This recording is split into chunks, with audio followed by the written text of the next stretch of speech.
کچھ لوگ اللہ کی بارگاہ میں جھگڑا کریں گے، اللہ سے جھگڑا کریں گے، یہ اللہ خود اجازت دے گا، یہ محبت بھرا جھگڑا ہوگا۔ جھگڑا کتنا سخت ہوگا؟ فرمایا دنیا کے اندر اپنا حق لینے کے لیے اتنا سخت جھگڑا کسی نے نہیں کیا ہوگا جتنا سخت جھگڑا وہ اللہ سے کریں گے۔ میدان محشر میں آ کر اپنے رب سے مجادلہ کریں گے۔ بات کون سی کریں گے؟ عرض کریں گے یا اللہ یہ فلاں فلاں شخص ہمارا دوست تھا دنیا میں، آج تو نے ان کو جہنم میں ڈال دیا، ہم جنت میں ہیں اور وہ جہنم میں۔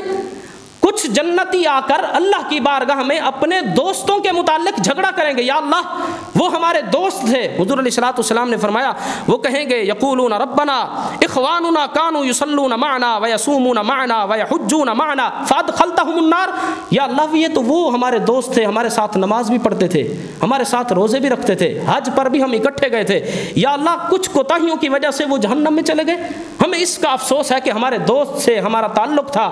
تو میرے آقا صلی اللہ تعالی علیہ وسلم نے بیان فرمایا کہ جب وہ آ کر اللہ کی بارگاہ میں عرض کریں گے یا اللہ مہربانی فرما ہم جنت میں اور ہمارے دوست جہنم میں، اچھا نہیں لگتا، مہربانی فرما ہماری سفارش ان کے حق میں قبول فرما۔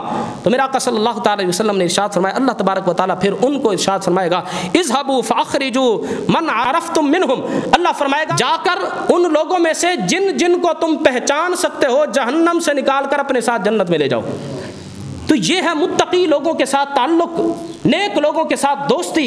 جب تمہارا تعلق نیک لوگوں کے ساتھ ہوگا تو متقی لوگ، اللہ کے ولی لوگ، اللہ کے پسندیدہ لوگ میدان محشر میں جنت میں جا کر بھی اپنے دوستوں کو نہیں بھولیں گے۔